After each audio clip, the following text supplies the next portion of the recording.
यहाँ पर time quantum दिया है 2 नैनोसेकेंड। हम प्रोसेसेस को रेडी क्यू में उसके अराइवल टाइम के अकॉर्डिंग प्लेस करते हैं। फिर रेडी क्यू से हम प्रोसेसेस को उठाते हैं और सीपीयू में एलोकेट करते हैं उनके एग्जीक्यूशन के लिए। यहाँ पर एग्जीक्यूशन होता है टाइम क्वांटम तक।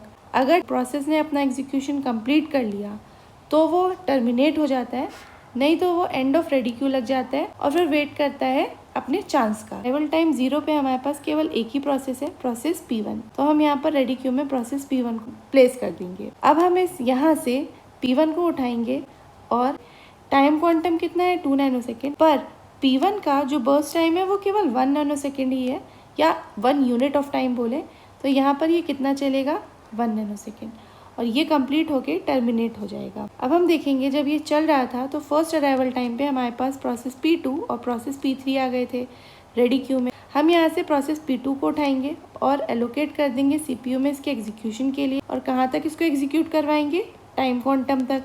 और हम देखेंगे जब इसका हमने एग्जीक्यूशन करवाया है इसके टाइम क्वांटम तक, तो ये अपना एग्जीक्यूशन कंप्लीट करके टर्मिनेट हो चुका होगा। जब ये एग्जीक्यूट हो रहा था तो हमारे पास process P4 third arrival time पे आ गया था रेडी क्यू में। अब हम यहाँ से लेंगे प्रोसेस P3 को और हम इसको एग्जीक्यूट करवाएंगे टाइम क्वांटम तक।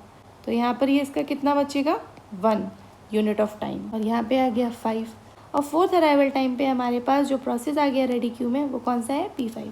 अब क्योंकि P3 ने अपना एग्जीक्यूशन कंप्लीट नहीं किया है तो ये at the end of ready queue लग जाएगा। अब हमारे पास रेडी क्यू में कौन सा प्रोसेस है नेक्स्ट P4। तो हमने P4 को एग्जीक्यूट करने के लिए सीपीयू में एलोकेट किया, इसको हम टाइम क्वांटम तक एग्जीक्यूट करवाएंगे।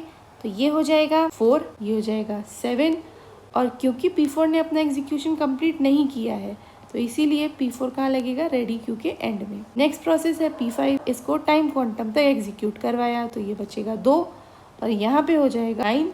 और क्योंकि P5 भी अपना एग्जीक्यूशन अभी कंप्लीट नहीं कर पाया है तो ये एंड ऑफ रेडी क्यू लग जाएगा। नेक्स्ट प्रोसेस P3, हमने P3 को एलोकेट किया। P3 को हमने देखा इसका बर्स्ट टाइम कितना है, केवल 1 है। भले ही टाइम क्वांटम 2 नैनोसेकेंड, बस इसको एग्जीक्यूट होने में 1 यूनिट ऑफ टाइम लगेगा, तो इसलिए हमने क्या किया, इसको 1 यूनिट टाइम तक ही चलाएंगे।